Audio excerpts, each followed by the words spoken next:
तमाम अदारों को अपनी हदूद में रहना चाहिए और अपना न्यूट्रल किरदार अदा करना चाहिए। इसका शोर पाकिस्तानी कई सालों से सुनते आ रहे हैं और आखिरकार साल 2022 में भी न्यूट्रल होने का शोर मचा हुआ है। किसको न्यूट्रल होना चाहिए और किसको न्यूट्रल नहीं होना चाहिए, सियासी जमातें शोर मचा रही हैं और अब तो वजीर आजम इमरान खान भी न्यूट्रल होने के हवाला से एक बार फिर जो है अपने बयानात दे रहे हैं, मगर इस बार उनका बयान तब्दील हुआ है। वो न्यूट्रल होने को जानवर से तशबीह देते हुए दिखाई देते हैं। ऐसा लगता है कि उनका ये बयान उनके गले पड़ने वाला है कि माजी में वो ये मुतालबा करते रहे हैं कि अदारों को न्यूट्रल होना चाहिए, एस्टेब्लिशमेंट को न्यूट्रल होना चाहिए और अब अपोजिशन की तरफ से भी अदारों के न्यूट्रल होने के इशारे दिए जा रहे हैं और ऐसा लगता है न्यूट्रल होना ही पाकिस्तानी सियासत का नक्शा बदल देगा। वज़ीर आज़म इमरान खान क्या ऐसे वज़ीर आज़म बन पाएंगे जो अपनी 5 साल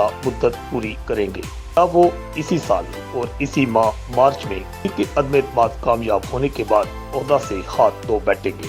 वज़ीर आज़म इमरान खान वज़ारत आला वज़ीर आला पंजाब को बचाने के लिए अपनी कुर्सी भी खतरा में डाले हुए हैं। पंजाब का अगला वज़ीर आला कौन होगा का हतमी फैसला अभी नहीं हो रहा। गुजरात के चौधरी परवेज इलाही, स्पीकर पंजाब असेंबली और साबिक वज़ीर आला पंजाब चौधरी परवेज इलाही दोबारा जो है वज़ीर आला पंजाब बनने के लिए कोशां हैं।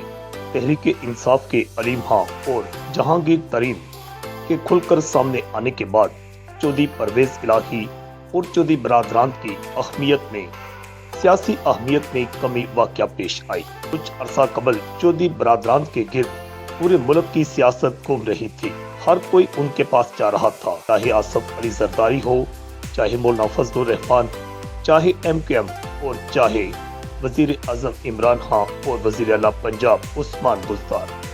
फिर वक्त में ऐसा पासा पलटा कि अचानक अलीम खान सामने आए और जहांगीर तरीन ग्रुप में उन्हें शमूलियत इख्तियार कर ली और दावा किया कि हमारे पास 40 से ज़ायद अराकीन असम्बली हैं और इसके बाद 100 से ज़ायद अराकीन असम्बली का भी दावा किया गया। आखिरकार पासा पलट गया और इस बात का फैसला नहीं हो पा रहा अगला वज़ीर आला अलीम खान होगा या चौधरी परवेज इलाही। मगर अब फिर एक बार नक्शा तब्दील होता हुआ दिखाई दे रहा है। मुस्लिम लीग काफ और नून लीग में दूरियां खत्म हो रही हैं। ऐसा लग रहा है कि मुस्लिम लीग नून चौधरी परवेज इलाही को अपनी जमात में शामिल करवाने के लिए भी कोशां है और इसके साथ साथ उन्हें वज़ारत आला पंजाब भी देने को तैयार है कि अलीम खान और जहांगीर तरीन ग्रुप के अरकान इस वक्त वज़ारत आला की दौड़ से बाहर होते हुए दिखाई दे रहे हैं। लेकिन जिस तरह खतरनाक खेल खेला जा रहा है, ऐसा भी मुमकिन है कि ज्यादा चालाकी और होशियारी दिखाने वाले शायद अपने मौजूदा ओहदों से भी हाथ धो बैठे। बात का भी इम्कान जाहिर किया जा रहा है कि पंजाब में वज़ीर आला पंजाब उस्मान बुज़दार के खिलाफ तहरीक अदम एतमाद जमा करवाई जाएगी। बात का भी इम्कान है कि शायद स्पीकर पंजाब असेंबली को भी तब्दील करने के लिए तहरीक अदम एतमाद जमा करवा दी जाए। अगर नून लीग और काफ लीग के दरमियान सियासी समझौता तय पा गया, परवेज इलाही अगले वज़ीर आला पंजाब भी बन सकते हैं। वज़ीर आज़म इमरान खान के बयानात इन दिनों बौखलाहट का शिकार हैं। खास तौर पर उनका न्यूट्रल के हवाला से भी दिया गया बयान जो है, जिसमें उन्हें न्यूट्रल को जानवर से तशबीह दी है, ये इंतहाई खतरनाक करार दिया जा रहा है। और इसके साथ साथ आसफ अली जरदारी को गोली के हवाला से बयान दिया गया जो है, इसे भी खतरनाक करार दिया जा रहा है। इस बात का भी इम्कान है कि तहरीक अदम एतमाद का इजलास जो है आइंदा चंद रोज में बुलाया जा रहा है।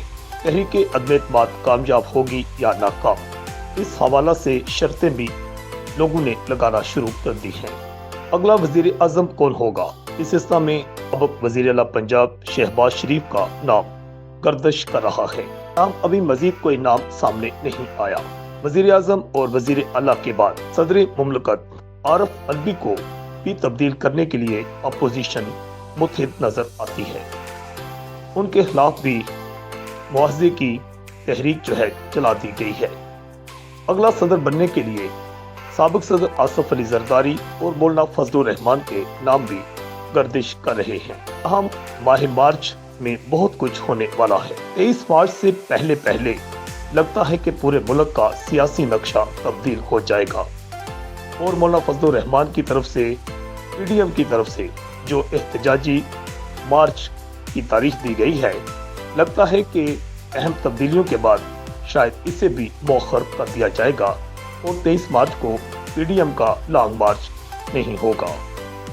ताहम क्या कुछ होगा, चंद दिनों में सब कुछ सामने आने वाला है। रिपोर्ट आकाश नियाजी, अल हिजाज न्यूज, गुजरात।